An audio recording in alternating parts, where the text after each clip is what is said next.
Okay, we'll call the City Council meeting for Monday, April 12th, 2021 to order.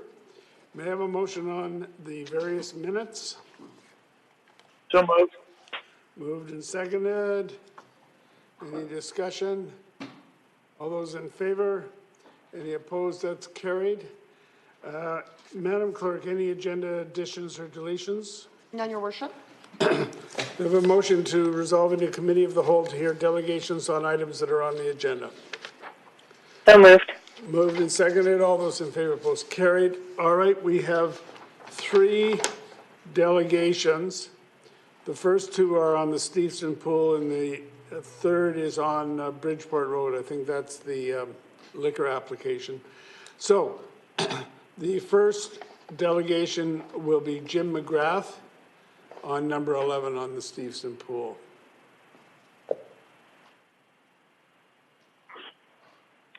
Is he now in the meeting? Yes. All right, Mr. McGrath, are you now in the meeting? Hello.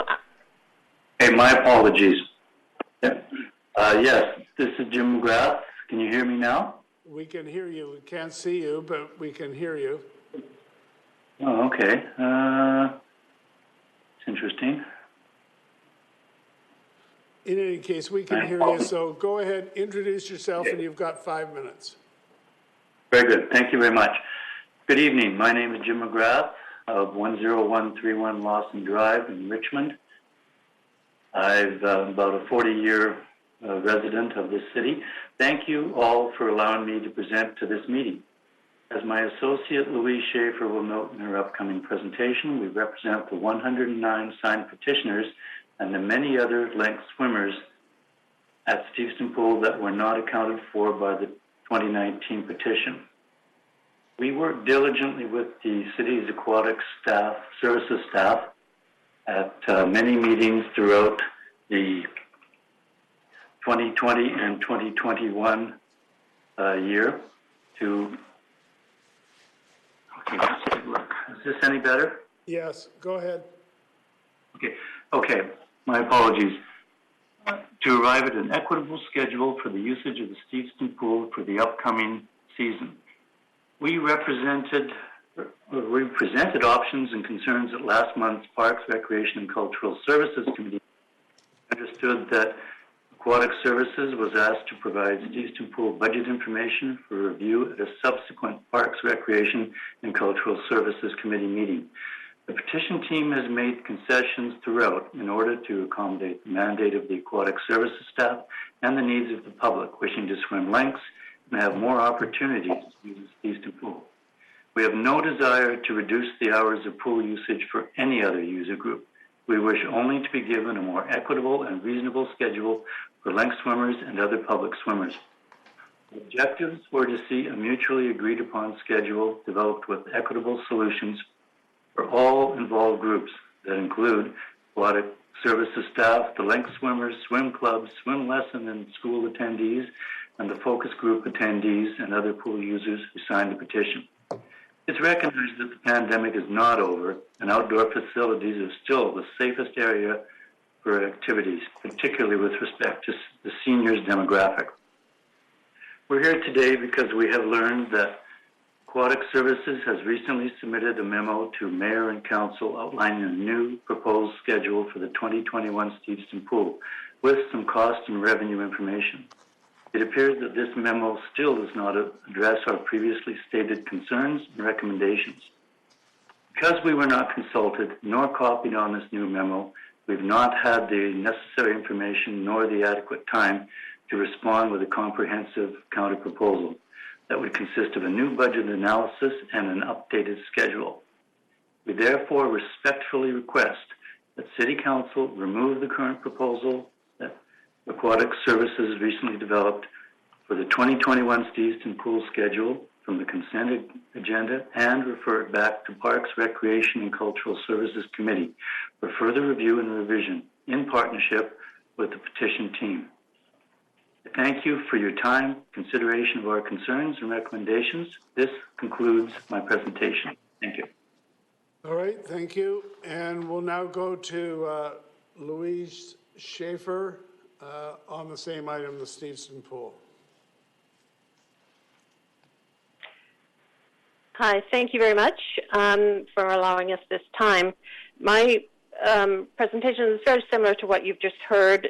My colleague and I represent the 109 signed petitioners that requested an extension to the hours available for public swimming from May to September at the Steveston Pool.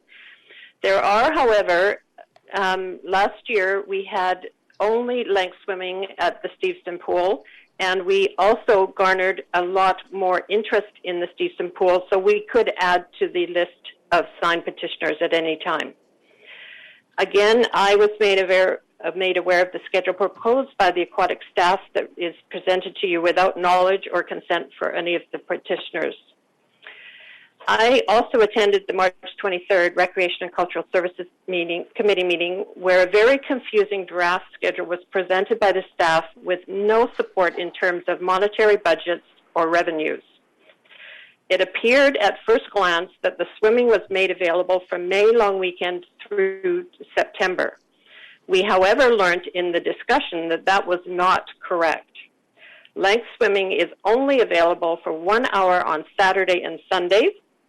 There was no consideration for our request for public length swimming from 12 to 2, 7 days per week, when in fact this facility is already open because it is being used by other user groups. This new proposed schedule that we've been made aware of does not give equal access to the facility by all user groups, nor does it improve the time allotted for the length swimming. The previous meetings in 2020 with the aquatic staff provided us with a negotiated pool schedule which allows for more equitable use of the facility. The staff agreed also to promote the use of the pool to the general public. This city of Richmond has an amazing facility in the Steveston Pool, but is extremely underutilized. The city of Richmond also has a responsibility to its citizens to provide equitable access to all public facilities. COVID-19 did change the way things operated, but the outdoor pool was and is still the safest facility to use during the pandemic. Last year's length swimmers of all ages provided the vast majority of revenue from pools. This year may be mandated to be the same situation. So in conclusion, I request that the council please remove this proposal for the 2021 Steveston Pool schedule from the consent agenda and refer it back to Parks, Recreation, and Cultural Services for further review, as this proposal was never given to the petition group. Thank you so much. All right, thank you. We've got a question. Now, this is of the delegation. Councillor Day. Thank you very much, Mayor Brody. Thank you for your report. I'm looking at the report from staff, and it states that 80% of the group uses the Steveston outdoor pool for length swimming. Do you feel that length swimming would still be popular into September? Because I'm thinking about the weather, whether it's going to be a cooperative or not. Who would you like to answer that, please? Do you feel the swimmers that you talked about, would they be supportive of using the pool? Even though the temperature goes down slightly in September, do you still think that they would use it in September? I can speak from last year when, with the pandemic, we actually did continue the swimming of length only through September, and I was there at most of the sessions. Unfortunately, the last 2 weeks, I got shingles, and that was the only reason I didn't use the pool. We did not have a decline in the regular swimmers during that period last year. So how late, how into September was the lake swimming open last year? I believe it went till the last week. I only swam till about the 12th, sorry, and then I had the shingles. Okay, thank you for that. Appreciate it. No problem. If the lengths if the pool remained open for September for the length swimming, would that address your concerns, or are your concerns also, or more, that you want them every day throughout the whole season? The proposal that we gave that was committed to by the aquatic staff in 2020, we only asked for Monday, Wednesday, Fridays, and the weekend, because not everybody can swim for 1 hour on particular on Saturdays and Sundays. Right. From the long weekend right through till basically the summer schedule in the beginning of July. Then in September, at the end, it went again to just reduced hours after the long weekend. All right, so you want more hours during the season, the entire season, not just September, more throughout. That is, yes, that would be a benefit to all. All right, thank you very much, ma'am. And now the third delegation is Joe Van Vliet, who's going to talk to us about Bridgeport Road, 12571 Bridgeport Road.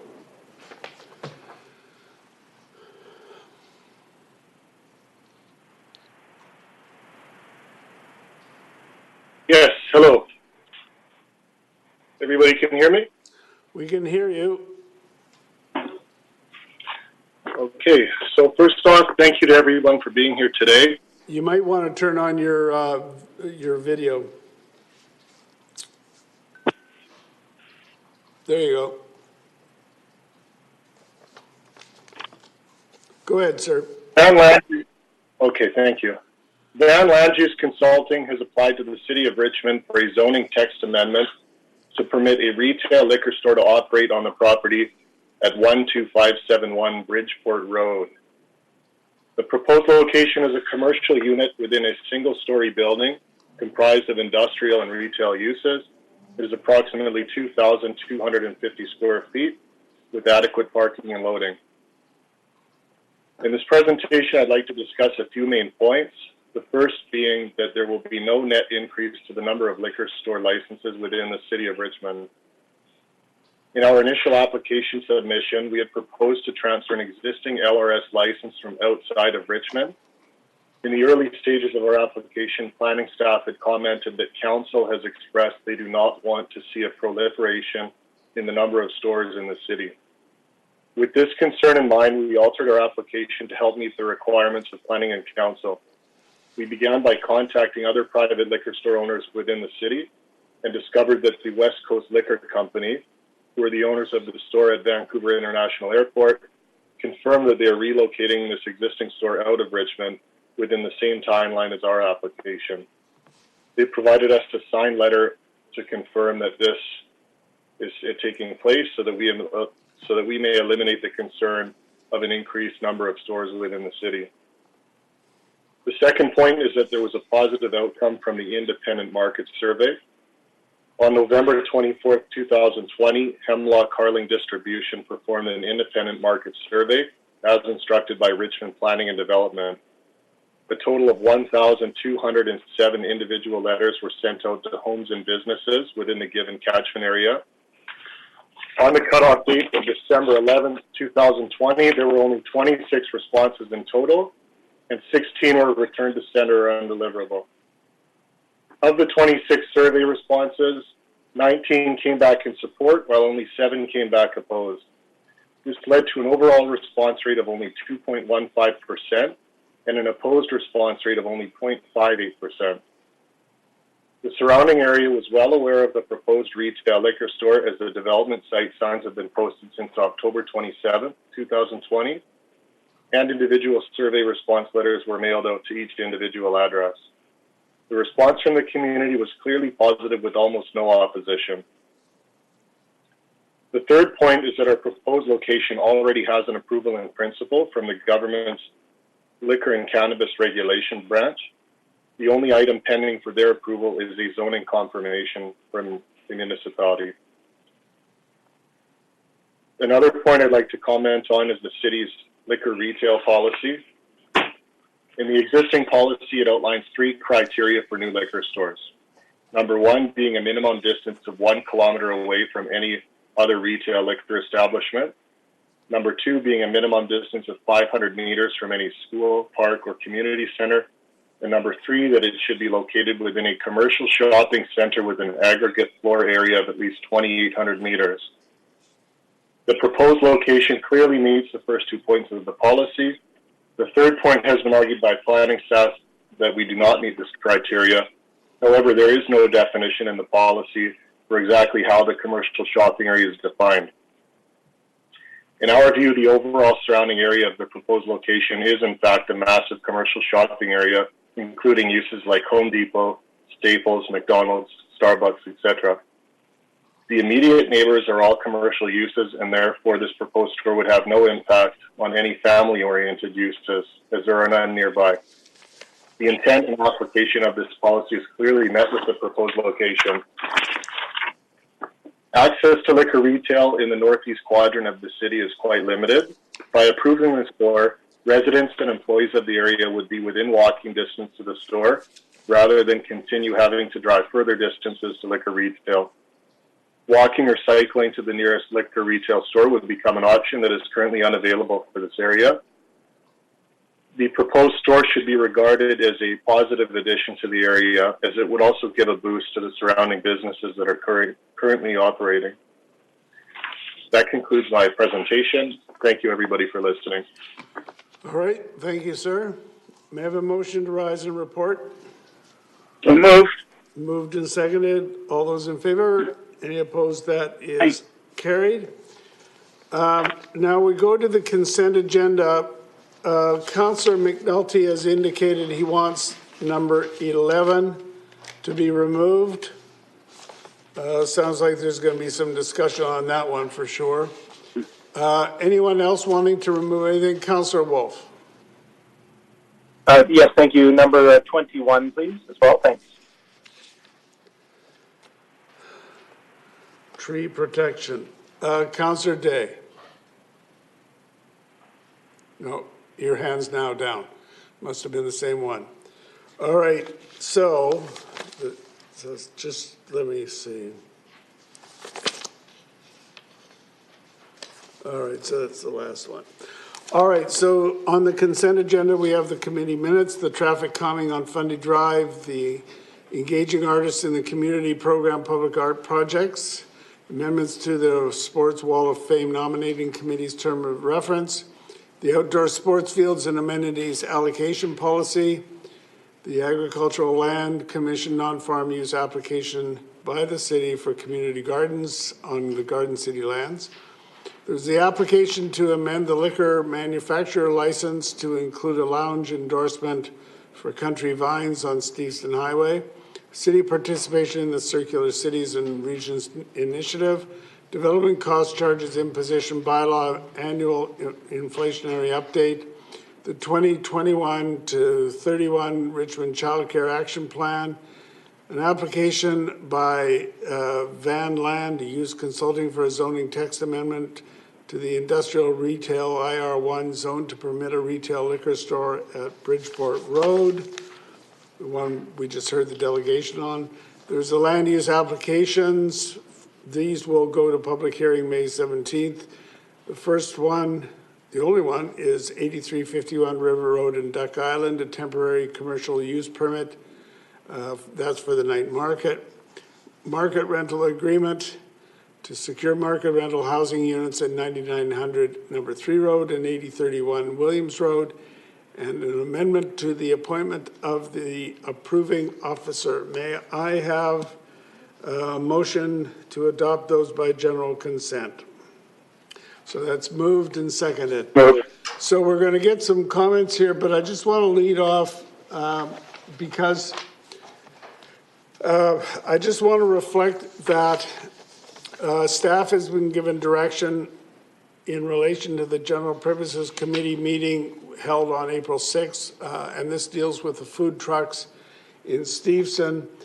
The referral should properly read as follows: that staff provide an analysis on the need and options for regulation of food trucks in Steveston, that staff be directed to consult with the public and local merchants on the issue and report back. So that's just a note that will be coming. So that's inaccurate in the General Purposes Committee meeting minutes, and it will be coming back in the revised form next week. So we'll go to comments on the consent agenda. Councillor McNulty. Oh, thank you, Worship. Just a few comments on a couple of items this evening. A very good packed agenda. First of all, I'll be supporting everything on the agenda. I'm very pleased to see where the resolution on the traffic calming on Funday Drive. I think that's very, very important.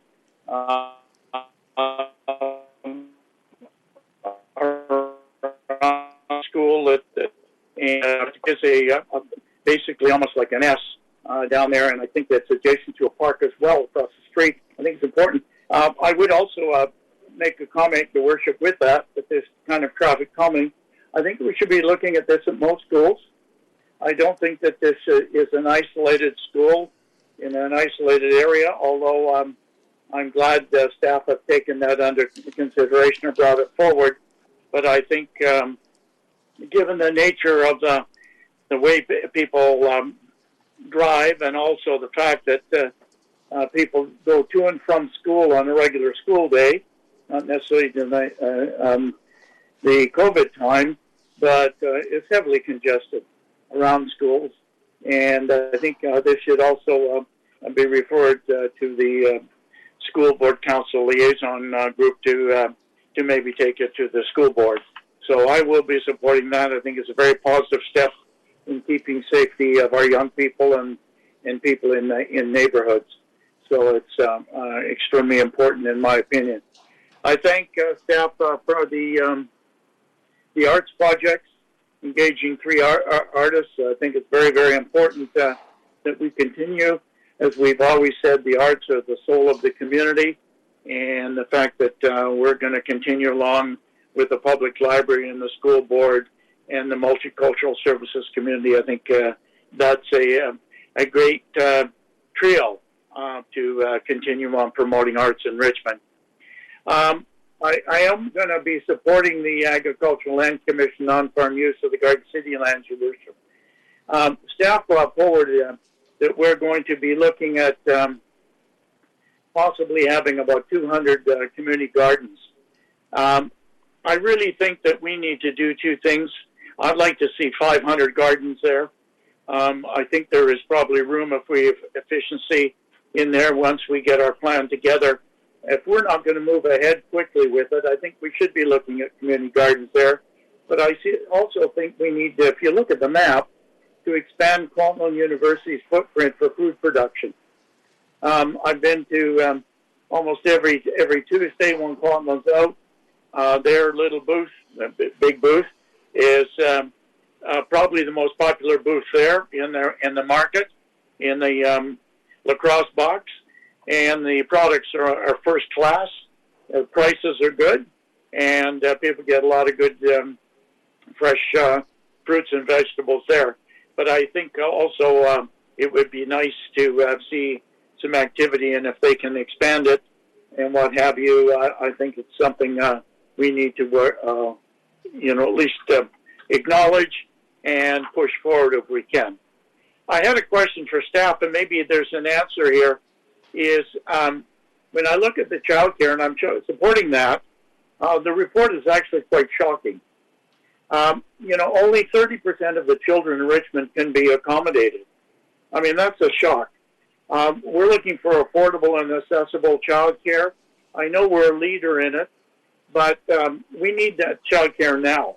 And I'm not sure if I could ask the child care coordinator, does this take into, we need 3,741 new spaces in 10 years.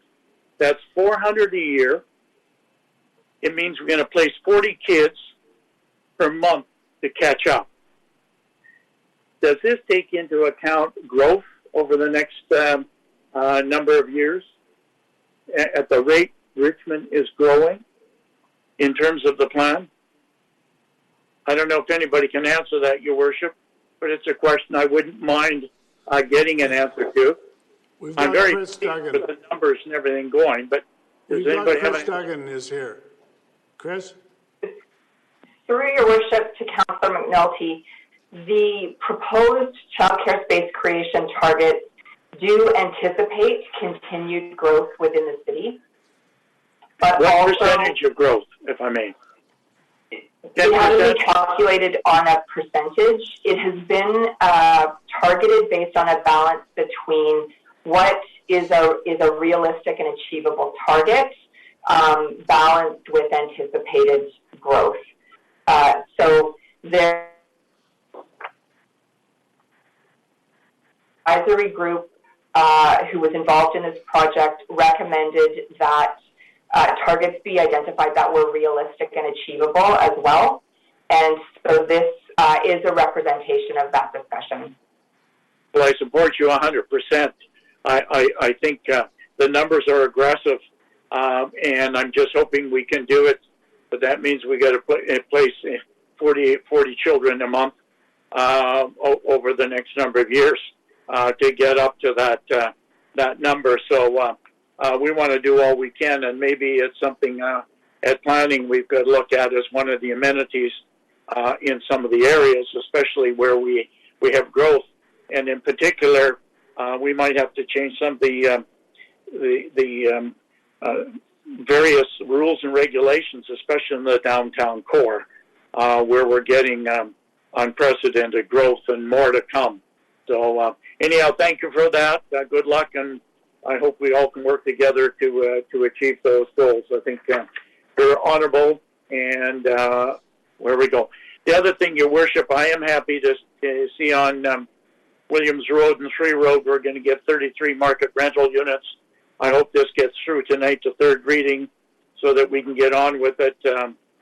Where a building is totally rental, I think we need to continue to support good development where we're getting rental, because as we know, Richmond's vacancy rate, legal vacancy rate, is less than 1%. And as you know, and Councillor Steves knows, in Metro Vancouver, it's not much better than that. So I think it's important. And okay, the tree bylaw that's off the consent agenda. Sorry, yes, it's off. It's off. Okay, I'll speak to it then. So I'll be supporting everything on the agenda, Your Worship. Thank you. Okay, Councillor Day. Thank you very much, Mayor Brody. I will also be supporting everything on the consent agenda. I want to speak to a few of them. Number 12 is the Agricultural Land Use Commission. We have to apply to the ALC to allow for community gardens on the Garden City land. That is crazy to me. I can't imagine why we have to apply for an exemption. So I happily send this letter along, but I think that the ALC should really give that a second look. It seems like it should be an automatically allowed use on ALR land. Number 13 is to amend the liquor law license for Country Vines Farm, which is Richmond Country Gardens on Steveston Highway. I encourage this kind of business action because we're creating wine and selling wine in agricultural land. And while I will also be supporting not allowing the liquor store at Bridgeport, had they come to us with a proposal to do microbrewing on site, that would have been industrial use, and I could have approved it. So I think we need to encourage more microbreweries and wineries to develop with products that are grown right here in Richmond into products that can be sold in Richmond. Number 16 is the Richmond Child Care Action Plan. I had a question of staff. With affordable housing, we dictate that a certain percentage of any new development must go to affordable housing. Would it be possible, workable for either all new developments to have a percentage of the new development go to allow for a certain amount of childcare spaces, and or in case that doesn't work, money in lieu of that towards other childcare facilities. Through the chair, through your worship to Councillor Day, one of the actions outlined in the plan is to review the current official community plan, zoning, and bylaws to support the creation of additional childcare spaces. So that is an option that could be considered under that specific action. And we will be taking all options into consideration. And I believe during a survey, you can correct me if I'm wrong, was it 80% of the operators supported changes to the zoning that would allow for more childcare spaces? Through the chair to Councillor Day, I believe it was 50%. I'll just quickly look. Sorry, I should have had that number in front of me. I apologize. It was quite a significant number of the daycare operators that in the report. Through your worship to Councillor Day, on page CNCL 209, the statistic was 50% of childcare operators indicated that reviewing city bylaws and zoning for childcare creation is a high priority. Thank you. I think Mr. Ersick had something to say. No? Oh, Your Worship, to Councillor Day. We did receive a referral from Planning Committee, so while you already have policy in the OCP both for bricks and mortar contributions for childcare and also cash in lieu in certain areas, we will be reviewing that as part of that referral. But of course, we will also have to look at the economic viability of imposing those additional requirements in addition to others like more affordable housing, etc. Thank you. I look very forward to hearing back on that report. Item number 18 is for the firework production for a temporary use for basically another night market, which is over on Duck Island between Bridgeport and Sea Island Way. I have read the report front and back because a lot of the people who live on Corvette Way have complained about the music, but I understand that we're going to limit the music so that it won't harm the neighbors, and they will have in place procedures that they can go through if they can't sleep at night because of loud music. And that is it, I think. Oh, no, that's it. Thank you very much, Mayor Brody. Okay, Councillor Steves. Thanks. First, I just wanted to make a suggestion. Maybe I should have raised it earlier. There's an error in the parks minutes. Item 7, parks afloat, says discussion ensued with regard to 1, whether 2 floats can be used instead of 3 to reduce costs, and the referral is regarding Imperial Landing. It should read whether 2 floats or 3 can be, instead of 3 can be used at Gary Point to reduce costs. I think that should be an acceptable amendment to it, so staff aren't agonizing over why we would want to reduce from 3 to 2 at Imperial Landing. It was referring to something entirely different from the resolution that was adopted. I do want to comment on the ALR. I think that the portable gardens that staff have proposed for the Garden City lands is a brilliant idea. We're stuck with a 1 or 2 or 3 year study to determine where the lead and cadmium contaminations are and where they came from and things like that. And it's going to take us a while before we're able to put real soil in or even use the existing soil. So having these portable allotment gardens gets people onto that land right away on the gravel parking lot and festival area. And we'll be able to use the allotment gardens immediately. But what's even more great about it is because we've got lots of areas in Richmond with vacant parking lots and gravel areas and road allowances and areas where there's poor land that we can use these afterwards. And I think that it's a great idea to get, maybe even more in the future as we find areas that we don't have good soil and we can put in portable garden beds for allotment gardens. And so I think that staff have come up with a good idea, and it'll be something we'll be able to use elsewhere in the future. All right, and Councillor Steves, for that change in the minutes, just keep that in mind when you get to the Parks and Rec meeting to make sure that that gets corrected, because that's the only place it can really get corrected. Right, thanks. Councillor McPhail. Thank you, Your Worship. I will be supporting all the items on the consent agenda and just wanted to speak to a couple. From number 6, the committee minutes, the General Purpose Committee meeting. I want to speak to number 4, the Sister City Advisory Committee 2020 Year in Review. I am the liaison, and I just wanted to share that I've just been so impressed with the committee over the last year and a bit. And as Council knows, all the planned inbound and outbound travel events were canceled as a result of COVID-19, but the committee continued on.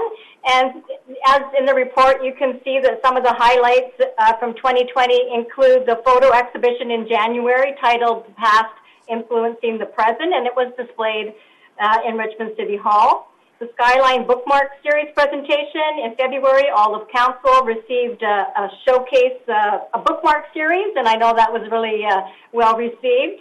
In June, we had the 2nd annual book club. The Sister City Committee and the Richmond Public Library partnered for the 2nd annual One Book, Three Cities book club.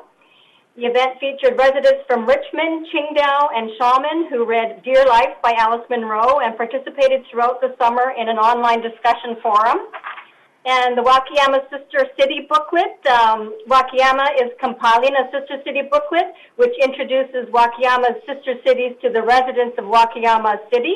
So our Sister City committee is putting some stuff in for that. And the booklet is scheduled to be published in May of this year, so we should all be receiving a copy of that. And I think we've really learned some great lessons through this experience, and that while the face-to-face opportunities have been put on hold for now, the person-to-person and city-to-city engagements have not declined, and I think the value of the friendship and interest in each other's well-being has really increased. So I just wanted to thank staff and the committee for their hard work. And number 7, the traffic calming on Sunday Drive. Thanks to Councillor Liu for bringing this forward, and thanks to the neighborhood who shared their experiences and concerns with us, and that's the 4 on-table pieces of correspondence we got. And I think it's really urgent that these issues brought to committee and in the correspondence get addressed. And as Councillor McNulty mentioned earlier, I think we're seeing this happen at more schools. Most of our schools are 30, 40, 50 years old, and I don't think the neighborhoods were designed to handle the amount of vehicle traffic that we're seeing now. So I think this is very similar to the recent proposal that we had about Manoa Steve School. So I think that this is good. We're going to look at it. And there were some good suggestions that the neighborhood has made, and I think staff have some suggestions already in the works. Number 8, the 2021 Engaging Artists in the Community Program Public Art Projects. The report recommends 3 artist proposals for community public art projects: the Richmond Public Library, the Richmond Public Library Art Series project, Exploring Ecology Through Place, and will engage community participants of all ages in a series of in-person and virtual public workshops. The Richmond School District William Cook Elementary Artist in Residence Program, a team of 4 artists, will bring a diversity of art practices to the project, including Indigenous carving, sculpture, puppetry, and Indigenous land-based learning. And the Richmond Multicultural Community Services Artist in Residence Project aims to use socially engaged art forms and art activities such as urban sketching, graphic novels, mural painting, photography, and journaling to create a space for individual creative expression and a means to share participants' unique identity and culture with the community at large. As we know, these projects are very successful and really engage the community in many facets of the arts, and I'm really delighted with the projects that are coming forward this year. And just my last one, number 12, the Agricultural Land Commission non-farm use application. As has been said, the proposal is to build a community garden on the lands and the project requires ALC approval through the non-farm use application process. And so if passed tonight, the application will go to the ALC for their approval. And subject to their approval, the proposal will see 200 individual community garden plots come online, with construction commencing hopefully this summer, with a possible 100 more plots in the future. We heard at committee that the Richmond Food Security Society, who manages the community gardens for the city, has a wait list of over 500 people. You know, council and the public have expressed support for community gardens, and I believe that COVID-19 has encouraged even more people to be interested in local food security issues. So we have more work to do, but the 300 plots will really be a welcome addition. Thank you, Your Worship. Okay, Councillor Wolf. Thank you, Your Worship. I will be supporting everything on the consent agenda. I have 3 items I'd like to briefly speak to. 2 of them have questions to staff. The first one is item number 10, the outdoor sports fields and amenities allocation policy. Over the last few weeks, I've reached out to a number of people who are very heavy users of our community outdoor amenity space, such as lacrosse boxes and such. And I got some useful insight, and then I have a question to staff about it. So overall, the response that I've received was very positive to hear that it's roughly 70% priority use for Richmond residents per team. So if you got 2 teams playing each other, they're both going to be from Richmond for the most part, and that was positive response. Some of them had referred to people coming from neighboring municipalities, I won't mention which ones, wanting to play cricket and such on our amenity space. So I'm sure staff, as they go around, will find cases where they need to identify some non-compliance if this policy is approved. Something that came up a few times was the standard or quality of some of the facilities. And a question to staff, with this policy, or is it already a plan that we bring all the similar types of facilities to a higher, or to the same standard? So, for example, the boards or the fences around them. Some people have mentioned that there are some that are more unsafe and people don't want to play at those facilities. So, is there a prioritized list? Are they going to all be brought to new or standard? And another thing was about accumulation of needles and plant droppings and algae growth, and the need to have some of them clean so they're not slippery surfaces. Will that change at all, the way that all of the amenity spaces are treated? Through Your Worship, to Councillor Wolf, we are always maintaining them, the boxes, the lacrosse boxes, and when we become aware of issues, we do follow up. We have the appropriate maintenance staff go out and make the upgrades. An example of that would be this past February, March. We replaced quite a few of the boards in the Steveston box on the inside because of damage and wear. I'm also aware that we do clean the surfaces to keep them, algae free and debris free as best we can, and we're always working on that. And everybody seems to have my cell number if they need it, and do reach out via email or contact us through our rentals. And as soon as we're made aware of it, we will put in an appropriate service request to have it addressed. Great, I appreciate that, and I'll pass those comments along. My next item, through Your Worship, to discuss here about the consent agenda, is item number 12, which I think almost everyone has touched on. I have a question for staff related to this. So in the future, if we are looking to increase community gardens, do we have to go through this procedure if it's just community garden plots, or is this application to the ALC a result of the use for parking or the expansion of the gravel pad, or was it actually the garden plots themselves that trigger this?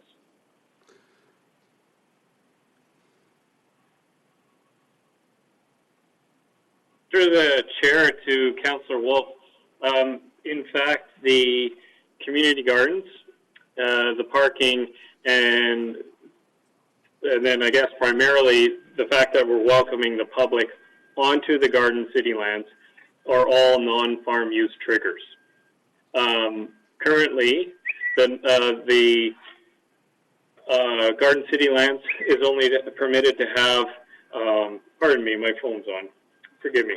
The Garden City lands is only permitted to have the public on the perimeter path, and the public is officially not permitted per ALC guidelines onto the lands. So again, to recap, we're applying for the public to be allowed onto the land, the parking, and the community gardens, all non-farm uses that need approval.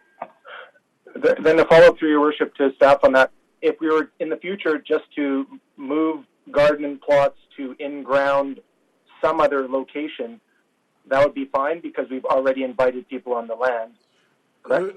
Councillor Wolf, hold it. Councillor Wolf, you've got to limit your questions to the report, okay? And the report is talking about the Garden City lands and the approvals we're getting now. These are very interesting questions, and this last item was the very same way. I suggest you speak to staff offline and have a very extensive conversation about them. But when we're asking questions, it's on the report. Great. Yeah, and the last item was I just got information from the public members, so I didn't have a chance to run it by staff. And then this is just, we didn't have our workshop on the Garden City lands yet, so hopefully it'll come soon. The next items I'd like to speak to, I don't have any questions for staff, so I'll just share some things. Item number 14, I'm very pleased that the city is hoping to be part of the regional initiative for participation in circular cities. There's been some recent adoptions of policies, procurement, for example, and I think that's going in the right direction overall. And so I'm pleased to see that was on the consent agenda. Briefly, number 17, we had a delegate today about the permitting a retail liquor store. So I did use some of the stores, or one of the stores in that complex this weekend. And when I was there midday on the weekend, it was actually, the parking lot was full. And so to encourage more people to come to use those limited parking spaces for liquor pickup, when there's a liquor store 2.1 kilometers to the west and less than 2 kilometers to the south, which is actually the directions where most people live from this location. So that is the main reason why I will support the item on the consent agenda, which is to deny the permit at this time. Next, number 18, I guess this will be my last one. Number 18 is about the land use application for the night market location there. And I was just pleased in the discussion at the planning committee that there will be a noise mitigation study ahead of time because of the number of complaints neighbors have provided due to the extreme noise. And I was also very pleased to hear about the garbage cleanup program, because I've attended those sites the very next day after night market, and to be astonished at how much garbage is over the dike and going into the river. So hopefully this is a change from the way it was practiced in the past. So I'll be supporting all of those agendas on the consent agenda. Thank you. Councillor Rao. Your Worship, I'm going to support everything on the consent agenda, but I have two questions on two items. The first question is on the item number 13, regarding the outdoor lounge provision for country wines. On page CNCL 165, it was being mentioned that the outdoor patio program initiated by the provincial government was supposed to be temporary. And now we are making this into permanent permit. So I just want to ask staff whether or not there's any policy implications for the future and to other establishments, whether they are winery or other kinds of provisions. So, I mean, if the government changes mind after the pandemic and say that they are not going to allow patio programs outdoors for drinking, so would that affect this permit? Thank you. Through through your worship to Councillor Al. This application is for a permanent patio. This is not part of the temporary program for the province, so this would not be affected by a change to the temporary provincial program. Okay, good. So there won't be any possible contradictory in the future. And my second question is on the child care, item 16. I think this is a very comprehensive report, and I think it's very informative. And on page CNCL 209, regarding the barriers for more provision of childcare space. Now, the operators mentioned that one of the biggest hindrance was the review process for the plan. So, number one, I want to know right now, on the average, how long will it take for an application to go through, from planning to really getting the permit to have the place?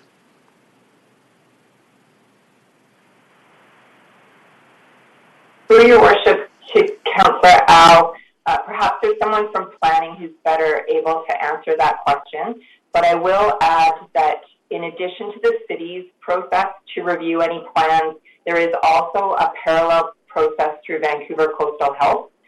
So one of the complications that we heard from survey respondents was that those two plan review processes would benefit from better coordination.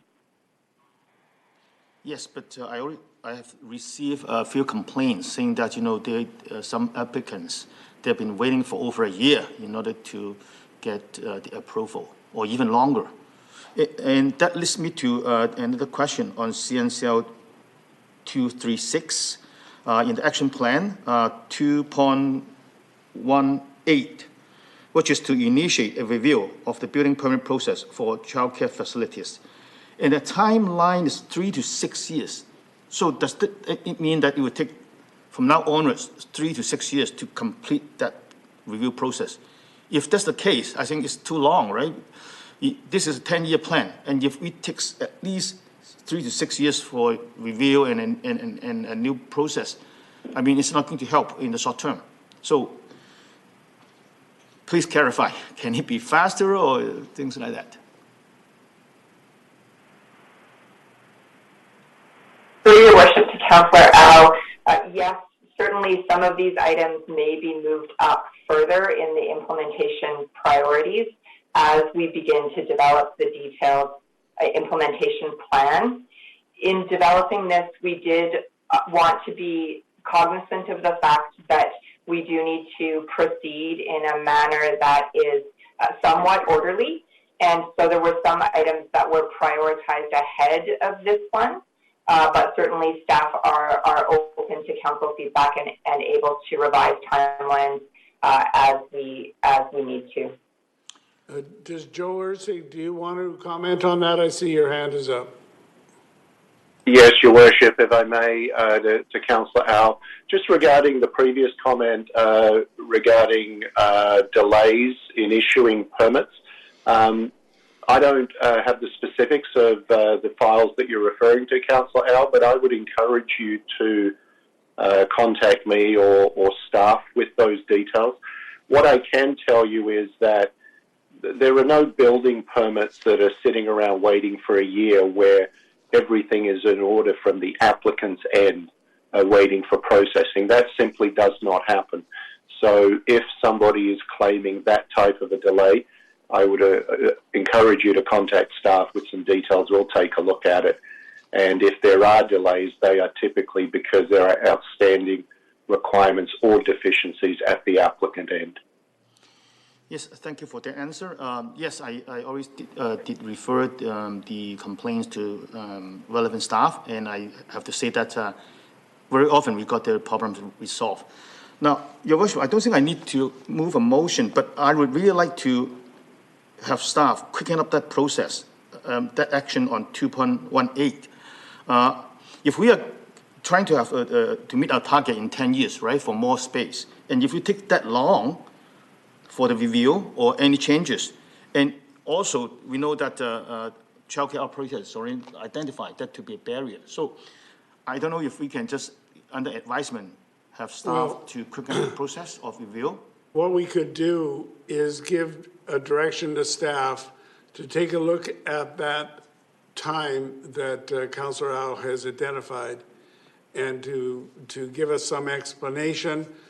Can it be expedited? If not, why not? Why is it going to take so long, et cetera, et cetera. So if Chris Duggan and Joe Ersig, if you could take that under advisement and give us a memo in the near future to that effect. Then if you're not getting the answer you think you should, you can bring it to committee and then to council. Exactly. Thank you very much. And my final question is, I've an observation that recently we have seen more mega daycare facilities in industrial areas, such as around IKEA, at Bridgeport. So I want to ask staff whether or not they have noticed that kind of trend. Is it a trend or I'm reading it wrong? And if that's a trend, what will be the impact for the action plan? If we have more bigger daycare centers in industrial areas. Chris? For your worship, to Councillor Al, we have seen an increase in childcare facilities going into areas that historically hadn't had large provision of childcare, and industrial sites has been one of those areas of growth. We're continuing to monitor that, and we'll be continuing to work with applicants around those types of sites to make sure that they are providing a healthy and safe environment as well. Yes, because I know that some places were being converted from warehouses, so I don't know how appropriate that is. Of course, I think they met the requirements, but whether or not it's a good way of providing daycare facilities, I don't know. All right. Councillor Liu. Thank you, Worship. I too will be supporting everything on tonight's consent agenda.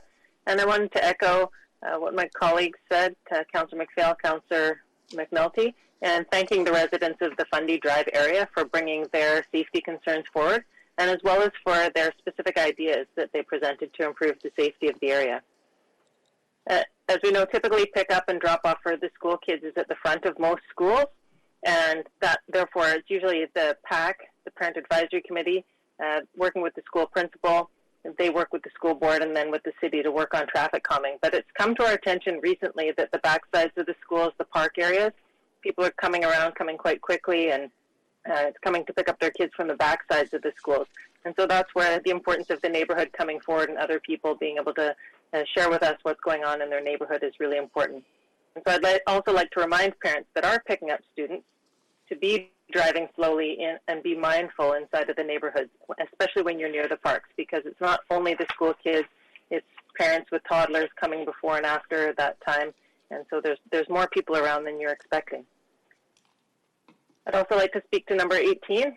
I don't know about the rest of you, but I'm encouraged by the recent increase in the availability of vaccines for COVID. They've recently come out with some information on younger people being able to access some of them and start registering for vaccines. And so with that, I'm hopeful that the Richmond night market will be going ahead beginning on May 21st. And I know staff and the applicant's done a lot of work around trying to mitigate the noise, because we have heard from people in that area about the noise. But hopefully it'll be something that'll be work well with the neighborhood and provide an opportunity for people to get out and enjoy things this summer. And finally, number 14, the city participation in Circular Cities and Regions initiative.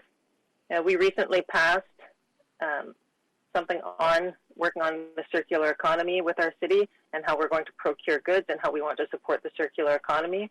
So instead of just using things and throwing it away and creating a lot of garbage and a lot of waste, this is how we can keep reusing goods and having a circular chain. And so this is an opportunity where the city will be able to learn, we'll be able to share best practices, build capacity, and cooperate with other leading municipalities to further the circular economy outcomes. So this is an opportunity for us to work with other municipalities and make it, the situation even better for sustainability and improving our environment. Thank you. Okay, Thank you all. With that, I'll call the question. This is on the consent agenda with the 2 items removed. All those in favor? Anybody opposed? It's carried. Now, the first item that's off the consent agenda is the Councillor McNulty asked the Stevenson outdoor pool be taken off. And just before we launch into that, Councillor McNulty, I wonder whether, I'm not sure exactly what your amendment or your position was going to be, but I wonder whether we want to refer that back for more consultation with the user groups, as we've heard tonight. And secondly, to get more information, not just on the cost, which we have for extending the season, but the greater implications of that. I wonder if that would suffice. But we could, Your Worship. I was going to move a motion that the pool be open to the public from May 1st to September 26th. So I have been asking for that. We actually asked for that 2 years ago, Your Worship, when we asked staff also to consult with the delegation, the petitioners, and that never took place. They happened to go to focus groups, was not what I asked for, and staff did not want to take a gentle hint on what was asked for, so I guess we had to put things into motions now. So, Your Worship, I think we need some specific motions. I think we need it in terms of the time, if we're going to put it in to send it back, not whether staff feel we should do it or not. I'm going to propose we do it. We take the $9,000 out of the Community Initiative Fund, and we adjust our consultative 5-year plan. And we also look to the request of those participants that are talking about swimming links each day or every other day, etc., and put that in. You know, these people are not off to the hospital and not a burden on our Medicare system. They're older adults that are actually quite fit. And it's a small amount of money to not only look after that group, but if the public know that the pool is available and open, they're going to come there. And I think the schedule needs to be looked at. And I believe the schedule needs to be referred back, taking into consideration the wishes of everybody in terms of an expanded go. The swim club, I'm not so sure goes into September, and I'm not sure we could even maybe have swimming lessons there or whatever and bring another program in. So there are opportunities, Your Worship. And there are a couple of other, when we're off the Steveston pool, I have a couple of other things that I'd like to bring up with regard to aquatics. Remember, we only have one pool, one outdoor pool, and it's Steveston. And I want to bring something up with regard to Centennial Pool after. Okay, may I suggest? So I would move that we refer this back to staff with those comments. Okay, so it'd be referring back on the consultation and the input of the delegates, and secondly on the extended season, put it that way. Yeah, and the schedule be re-examined to include that? Well, that's part of the consultation with the user groups. Okay, all right. I've written it down. Okay, so that's moved. Is it seconded? So that's moved and seconded. All right. On the referral, then, Councillor Day. I wholeheartedly support the referral because I feel very strongly that this is an underutilized resource in the city of Richmond. In fact, a lot of people who live in the Steveston area don't even know the pool is there. So if we had an A-frame sign letting people know when the pool is open, I think you would see the visits go way up in terms of what we have now. One of the reasons that we feel very strongly that we must keep the pool open into September is because our weather patterns have changed.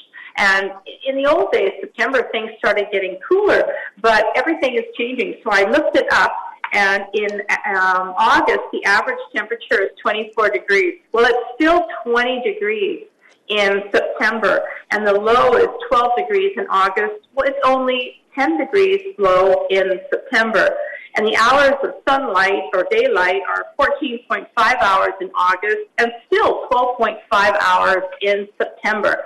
So to have this underutilized resource, especially with COVID-19, it's an outdoor facility. I really think we need to change this. And I think that even no matter what staff come up with, we get a report from Mr. John Woolgar, and to open up for length swimming from September 7th to September 17th would be $4,400. So whether we go for the full $9,700 or the $4,400, either way, the cost is minimal. And I believe that if word gets out that the facility is open, it's going to be very, very popular. Thank you. I support that motion. Councilor McPhail. Thank you, Your Worship. I support referral. Just a question for you to staff. What is the timing on this coming back? Because we're in the middle of April. So I'm sure we need to have some planning and get things in place. Thank you, for your worship, to Councillor McPhail. I'll ask John Woolgar to respond to that. Certainly the time is short, particularly if we are hoping to open for May swimming, at May lunchtime swimming. So we will certainly work with the delegates on that concept. I would like to clarify that there has been significant consultation with the delegates and the groups that they represent, as well as many others, including the Aquatic Services Board. So if Council has specific direction regarding hours of operation, we are certainly happy to implement those hours. Additional consultation we can continue to discuss with the delegates and with others, but I believe we have heard their desires quite clearly and have reflected back to Council a schedule which creates a compromise between their wishes and the budget, and certainly the cost benefit in terms of participation. And I will just also clarify that certainly efforts will be made to increase participation and use of Stevenson Pool, as they always are. We do have the sandwich board out on Moncton Street, pointing residents and visitors to the pool. Thank you. Just one more question. You mentioned being equitable and things like that. So I noticed that Watermania now has opened up, and they have length swimming. The MCAL has length swimming, but you have to register for those, and they're 1.5 hour time slots. So I'm interested in knowing how you arrived at 1 hour and 2 hour slots, and that if things are going to stay the same with the provincial health order, will they have to register for these as well? So it's a limited amount of people then we'll be able to have in the pool. Is that correct? I think I just need a little bit more information, and perhaps that can come to committee. I don't need it right now, but just trying to understand the number of people we can have in there at one time, those kinds of things. All right, Councillor Wolf. Thank you. Just a few further questions, questions that could get answered at a later time. So I will be in support of the referral. I was actually interested in making an amendment and going ahead with this tonight and having it extended to September 30th. I think in Councillor McNulty's comments there, he stated the date September 26th, but I don't see that referenced anywhere, so I think it was September 30th. So a couple things that I had identified. One was during the delegates, the two presentations earlier tonight. It seemed like they weren't aware of the memo that Council received late last week, and the details in this actually weren't in the revised agenda package, so the public wouldn't have been able to even see some of this information that came in our 4-page memo. So I think that's one of the reasons why having it referred back in an expedient process as possible is good. And then just a couple of things I noted on here, two final things. On our memo, near the end, it talks about the cost that people referred to as $9,700 was for daily 2 hour length swims. But when I look on the attachment 1, it shows the little purple bar down here as being 2.5 hours. So I'm not sure what it is, 2 hours or 2.5 hours. And then further to Councillor McPhail's comment there, when people are signing up for a time slot, like I did at Water Mania a few weekends ago, would this time allow 2 separate groups to each have an hour and 15 minutes or an hour each, that kind of thing? And then my final comment that can get answered later, perhaps, is the cost breakdown on the back, or attachment 2 on the memo. It shows that with the increased hours to September 30th, there'd be 2 things going up in expenses, but it doesn't show any revenue going up. And I would just question that we would be getting more revenues from the admission, I would think, admissions, and that doesn't show any increase. So anyhow, I think perhaps some further discussion at Parks Rec Committee would be fine. So I'm supporting the referral. Okay, so on the referral, let's call the question. All those in favor? Anybody opposed? It's carried. That brings us to... I've got 2 other items, Mr. Mayor. I wanted to bring up. I said after. I'd like staff to prepare us a document in terms of the what swimming time or what aquatic time we've lost with the closure of the Centennial Pool. Okay. I think that's important. Councillor, and that should go also to... council have a copy of the Aquatic Services Advisory Board terms of reference so we can look at them. Okay, so if staff could circulate the terms of reference, but in terms of your first question, I think you should take that to committee. Because it's all right. It's related, but... All right, and also could we have the minutes of the advisory board?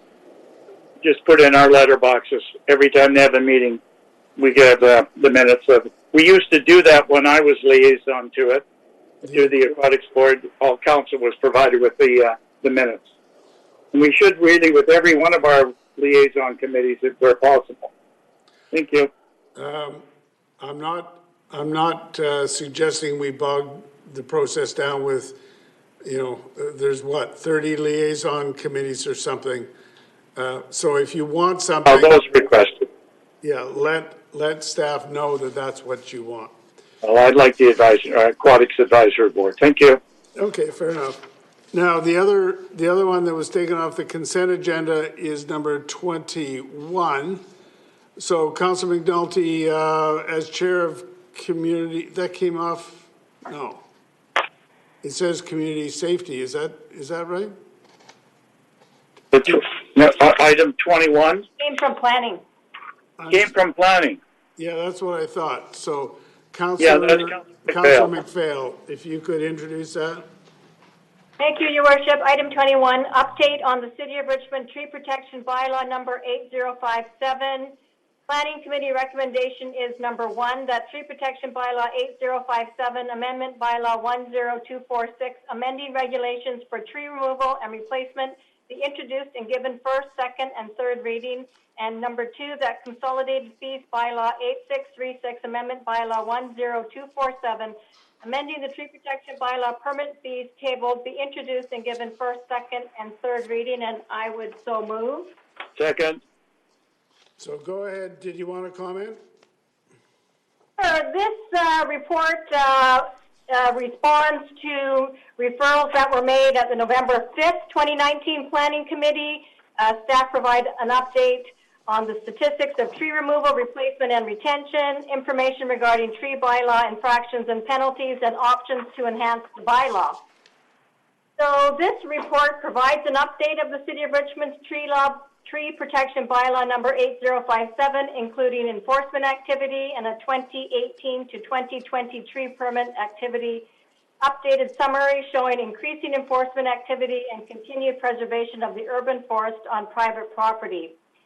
This report recommends that Council endorses the proposed changes to improve Richmond's tree protection bylaw number 8057, ensuring important city objectives related to tree preservation and policy supporting the continuing development of a sustainable, resilient, and diversified urban forest are being advanced.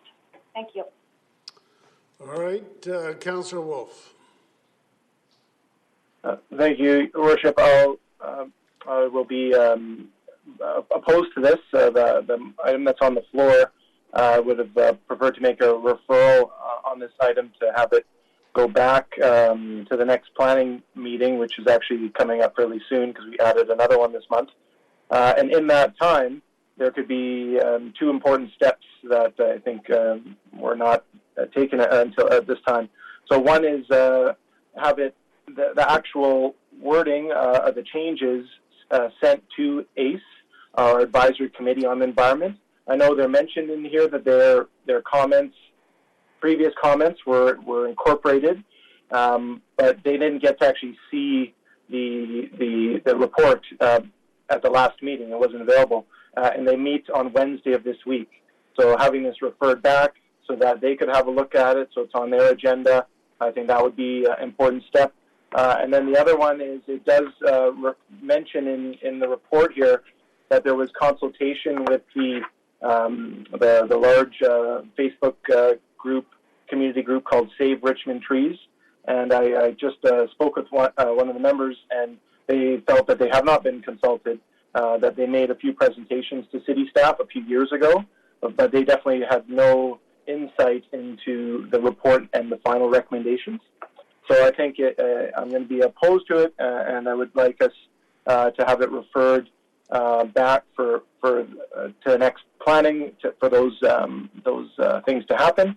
And I'll also just briefly mention while I have the floor here, some of the, I think it's great. I've been following our tree protection bylaw since 2006, and all along I was quite critical of the long list of exemptions that were allowed, and all the great things that staff have done to get statistics and help build the reasons why we have a bylaw. I know there are members of our community who don't want any tree protection bylaw and want all the freedoms in the world to do what they want with trees. That's not what I often hear from people, but I know that sentiment exists. So regardless, I think staff have done a great job to indicate the reasons why we need to keep the strength of a bylaw like this going. But even though there are these minimal steps that are being adjusted due to the proposed bylaw here tonight, it doesn't nearly go far enough. It still leaves Richmond without security deposits on trees. And all we have is pretty much a promise that trees will be planted and cared for, but there's no monetary indication or monetary step to ensure people actually follow through. And if they don't, then more money to the city to do more good with trees. It also doesn't bring us up to even the median or middle for application fees. We're still at the bottom end in the Metro Vancouver. And just briefly, there's other components that I think could be discussed at the planning committee meeting, such as how can we address habitat compensation as a city when we have projects like tree removal for dikes, or the jet fuel pipeline taking out hundreds of trees, or the George Massey Tunnel project taking out hundreds of trees. So all of these are entities that are exempt from the tree bylaw. And so I think there needs to be a better tie-in with how private property can be utilized to retain old trees and the soil underneath them, not just trees for the sake of counting a tree, but the ground underneath and the protection of the soil is so important in a policy like this. So for those reasons, I'll be opposed. Thanks. Councillor Day. Thank you very much, Mayor Brody. I have a question to staff. If the ACE committee was not involved in the last step, well, how much would this be delayed if we did refer it back, allowing for the ACE committee to review the latest changes?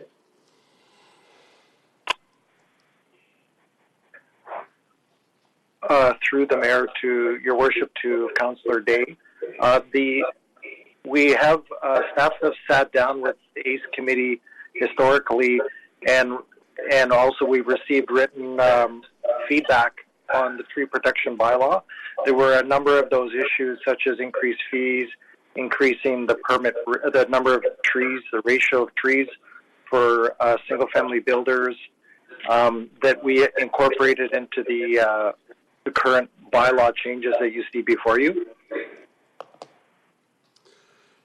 So I guess I'm not clear. Councillor Wolf said that the most recent changes they did not have an opportunity to comment on. Is that correct? We did not send the current revised tree protection bylaw changes to them. But we did, Worship, if I may. Yeah. To Councillor Day. That is a fairly common process. The way that the consultation works is that it's early and fairly broad, and it's taken on board as much as possible and incorporated into the bylaw. The delay, even though there may be a meeting scheduled fairly quickly, there would be a more significant delay if it was referred back to planning or to ACE, because it's going to take some work and organisation to make that referral and make it meaningful. My observation would be, from a staff point of view, we're quite keen that the bylaw be amended and enhanced. And if it does move forward without a referral, that does not preclude further discussions with ACE or any other group, in fact. This is something of an ongoing process, and it's not necessary to slow down or stop the progress of these amendments in order to have communication with ACE or any other group. So is it possible for us, we could potentially approve this today, but then if the ACE committee or other stakeholders ask for specific changes, that we would then come back to council one more time for revision? Through the chair to Councillor Day, yes. I mean, if there was something obvious and significant, yes, that could be done. All right. Thank you very much. Councillor Au. Yes, Your Worship, I'm going to support the motion, but I want to ask staff two questions for clarification. On CNCL 402, on the lower part of the page, item A and item C, I noticed that staff recommend 1-for-1 replacement rate for existing single house, and under C, 2-for-1 replacement ratio for new homes. My question is, are these going to be on-site replacement, or do we allow them to, especially under new developments, do we allow them to have off-site replacement?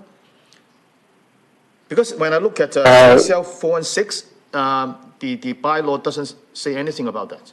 Okay, James Cooper or Gordon Jaggs or Joe? Yeah. Through your worship to Councillor Al, I think it's very important to realize that there are three different applications for a tree, for evaluation in order to have a tree removed, for single family and for homeowners that just for whatever reason wish to apply to have a tree on their property removed. That is confined to their property, unless there is no other way of providing a suitable replacement tree. And for rezoning and for development or comprehensive development applications, is at that juncture that there are replacement trees that are available to be placed off-site. So I would refer to Mr. Jaggs to explain the mechanics of how that might happen. Well, I think that gives you your answer, doesn't it? I think. Thank you, James. I think that's going to be satisfactory. Okay, Councillor McNulty. Yeah, thank you, Worship.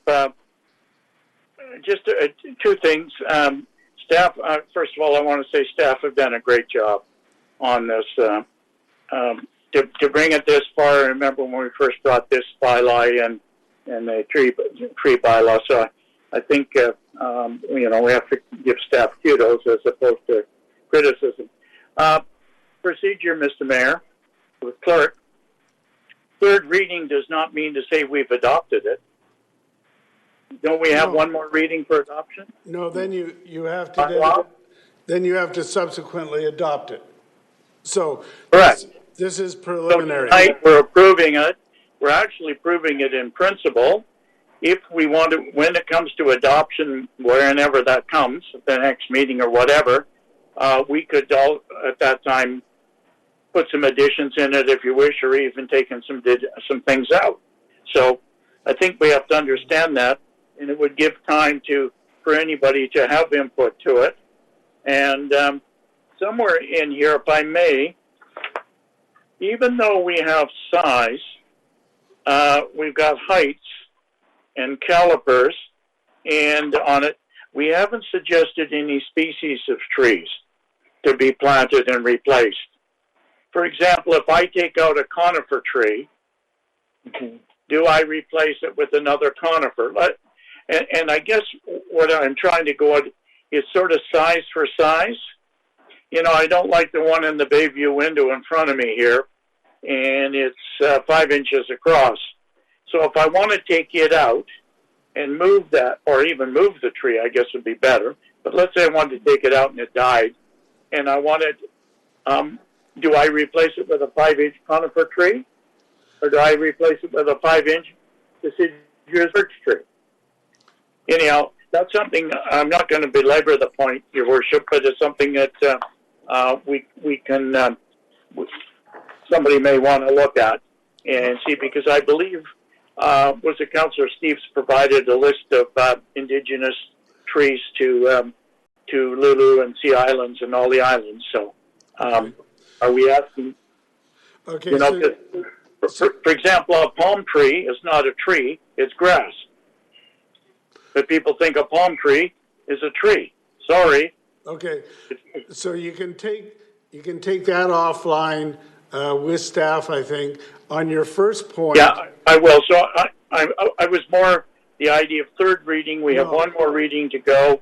I'd like to see us move ahead with this tonight, get those 2 recommendations in, and then accept feedback from whoever wants to feedback ACE, the Save the Tree group, and anybody else, and I'll put some feedback in it as well. But on that point, I've just conferred with the city clerk. I don't think you can change it like that on the fly at 4th reading. I think that if you found you didn't like it, you could reject it and send it back or something. Okay. But kind of now is the time to make changes or even refer it back for changes. So I'm going to go back to Councillor Wolf. Did you want to make a referral motion? Yes, I'd like to refer it to the next available Parks meeting, and also have it sent to an ACE meeting before that. All right. First of all, the format for your motion, I think what you would do is you would move that it be referred back to staff to consult further with ACE and whoever else you're talking about. That would, I think, be your motion.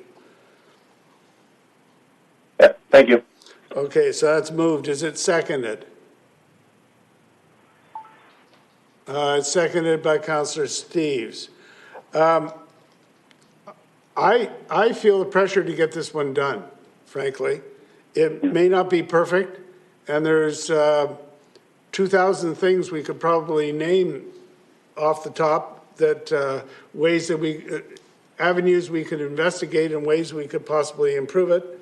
But as far as ACE goes, they've given us the advice. The attempt was made to coordinate it. We don't want to keep going back to ACE, back and back and back. What we do is we send them the final version, and if they've got further comments on the thing, they can always make those, and adjustments can be made. But I feel the pressure that we want to get this one going. So I'm not going to support the referral. Any other comments? Okay, I'll call the question on the referral. All those in favor? Those opposed?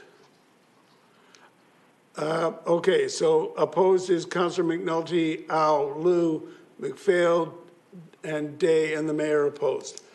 So on the main motion, I'll call the question. All those in favor? Those opposed? It's carried with Councillor Wolf opposed. All right, that brings us to the Accelerated Flood Protection Program Concept and Flood Protection Rate Structure Review. Mayor Brody, I voted for the referral, just so you know. I did not. I did not know. My hand. You're really dark there. It's very difficult to see what you're doing, frankly. I voted for the referral. Okay, fine. All right. Thank you. But the only people who voted against the motion was Councillor Wolf and I believe Councillor Steves. No. Yeah. Yes. Yes. Fine. Yeah. Okay. So on number I'm sorry? I didn't vote against. I didn't vote against the motion. I voted for the referral, but not against the motion. Got it. Okay. Thank you. So the clerk, I think, has that clarified. Okay. 22 is that a target annual revenue level of $30 million by 2031 for the drainage and diking utility be endorsed for use in future utility budget planning in order to support option 1, the 50-year implementation period for an accelerated flood protection program, and number 2, that the new rate classes be introduced for the drainage and diking utility is presented in table 2 of the report, and it's the staff report. I won't read that all out, but it's as printed.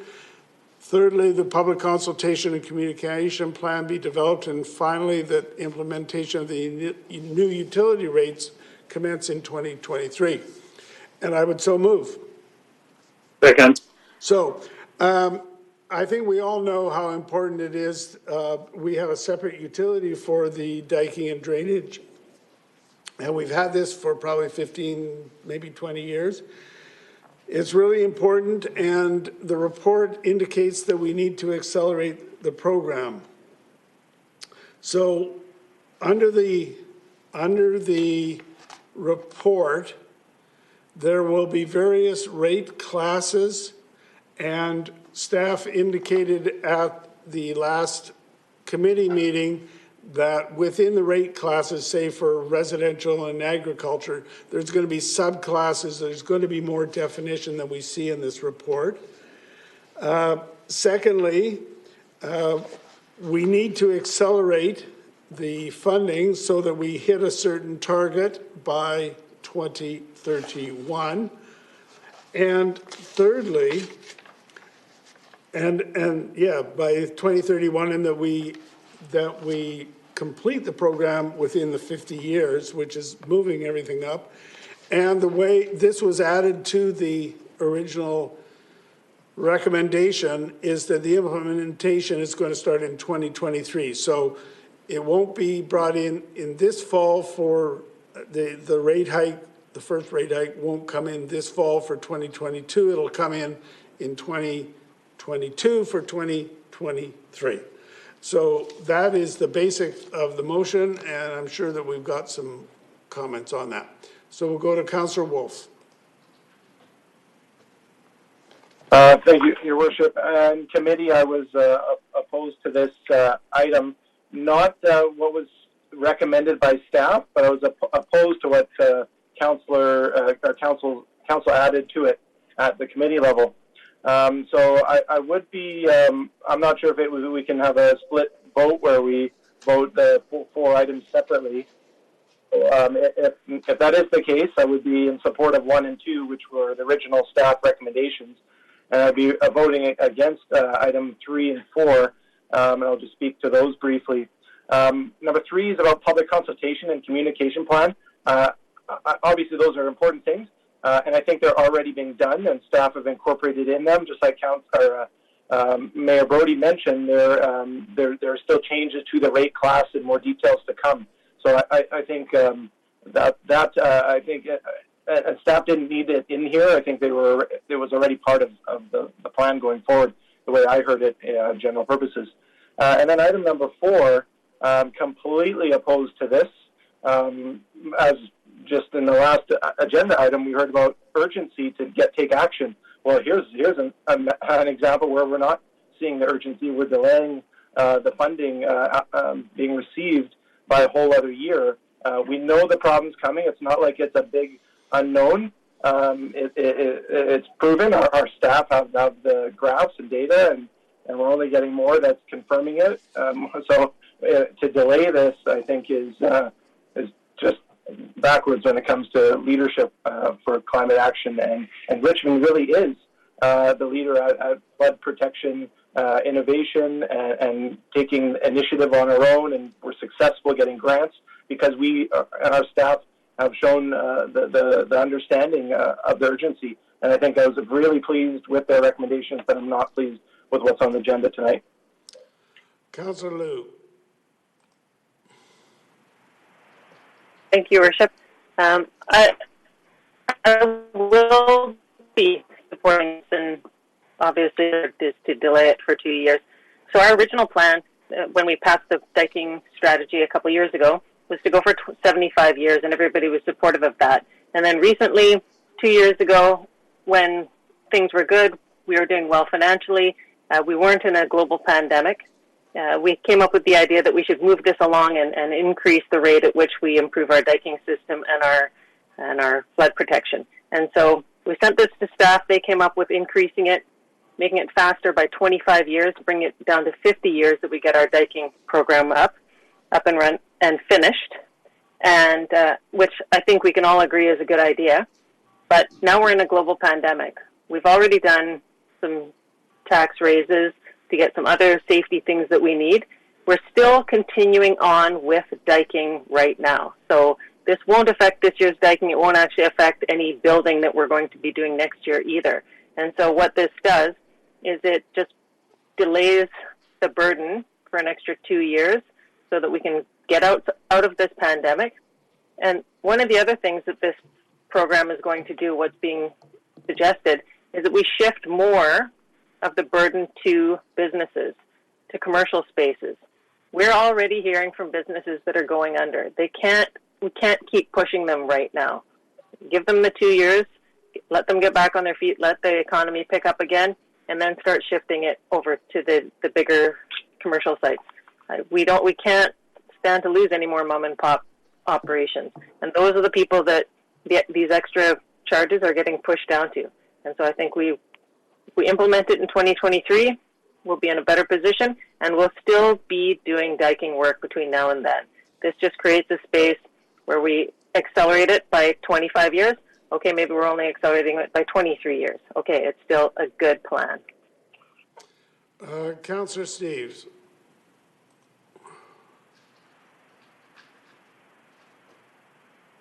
Harold?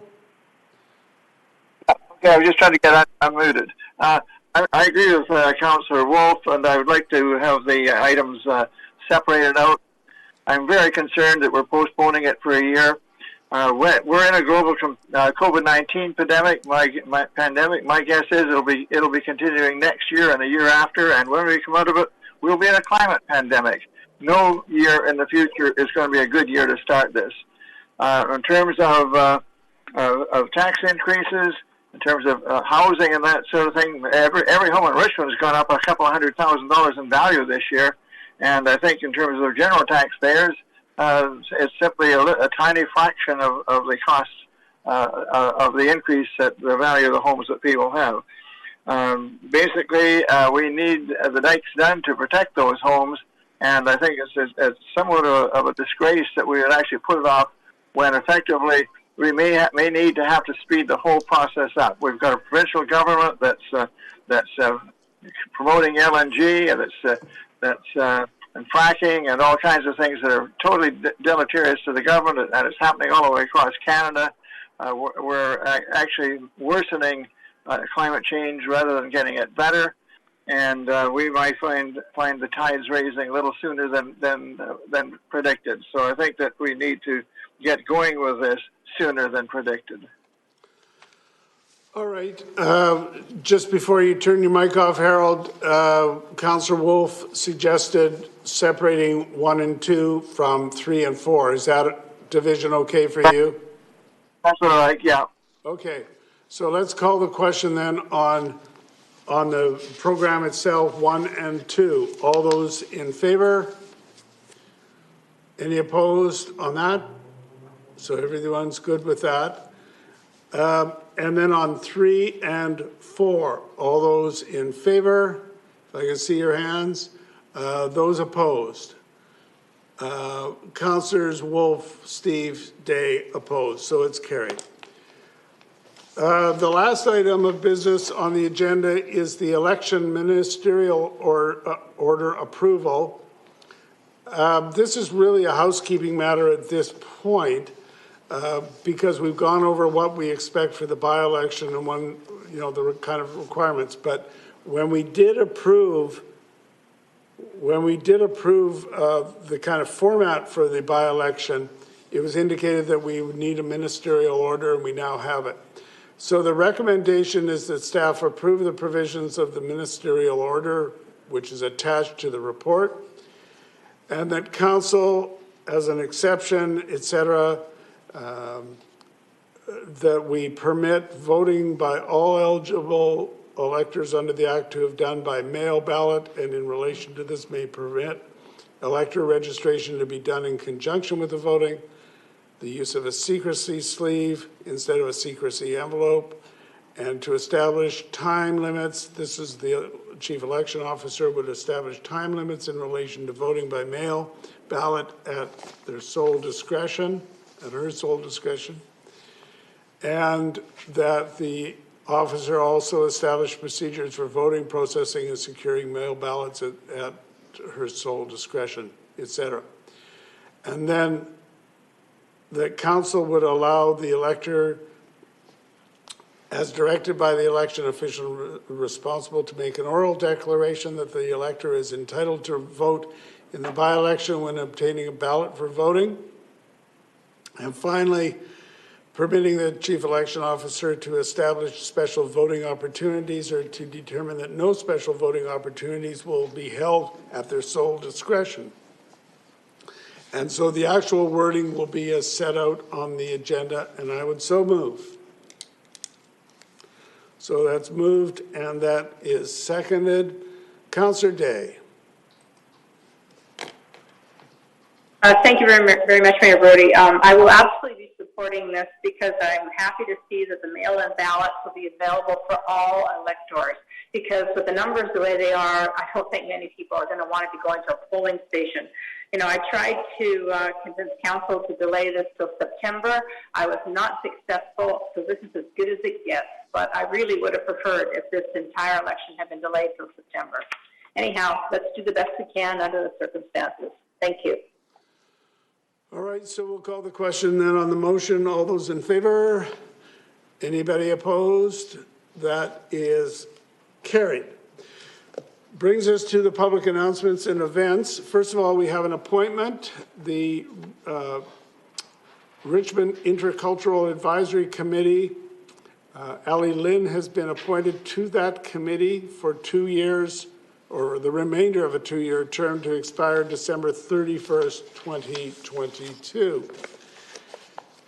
And many will know that we have the Cherry Blossom Festival on. Remember the disappointment last year when that had to be canceled at the outset of the pandemic. So now it's underway once again. And in keeping with the safety requirements of the pandemic, the festival is virtual for the first time. So residents and visitors can celebrate the 255 Acabona cherry trees blooming in Garry Point Park through an online programs and video. There's also a live webcam of the trees, and people can still go to Garry Point Park to enjoy their natural setting.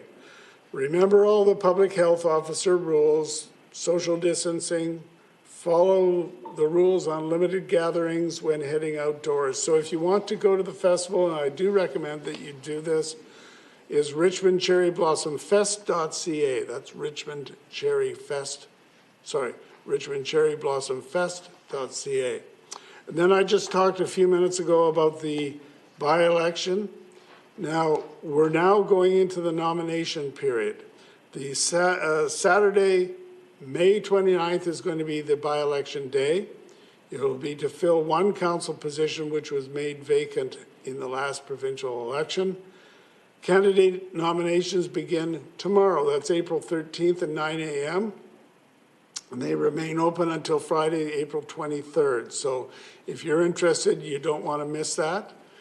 Anyone wishing to consider being on the ballot can access the candidate nomination package and forms online at richmond.ca/elections or phone to the city and speak to the chief election officer.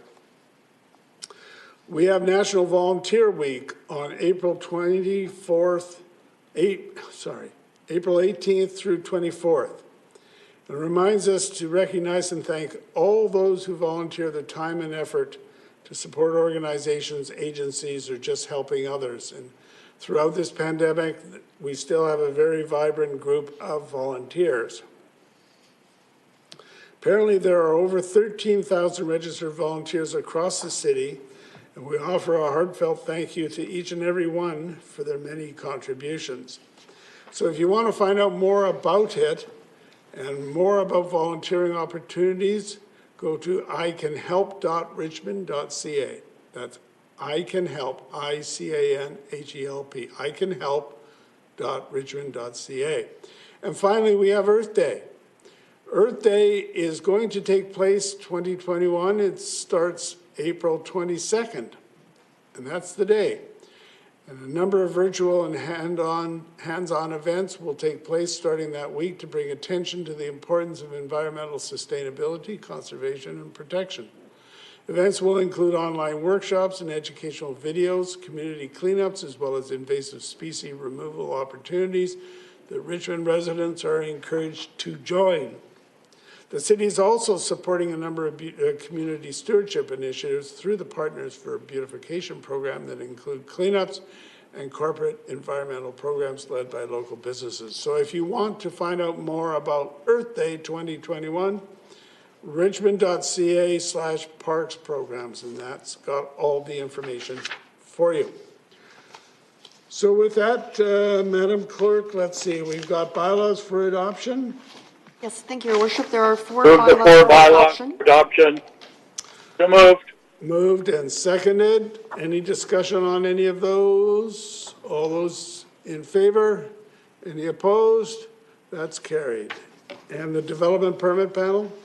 Thank you, Your Worship. There are two recommendations for Council's consideration. Recommendation 1, that the minutes of the Development Permit Panel meeting held on March 24th, 2021, and the Chair's report for the DPP meetings held on October 30th and July 29th, 2020 be received for information, and that the recommendation of the panel to authorize the issuance of a development permit for the property at 6017 Number 4 Road, and a development permit for the property at 8291 and 8311 Williams Road be endorsed and the permit so issued.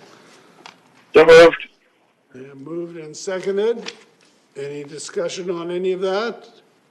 I'm not seeing anything. Oh, Councillor Wolf. Great, thank you very much, Your Worship. Just be very brief on this one. So this is one of the items that I'm speaking on, what is here, 2A, which is the 9980 Westminster Highway project.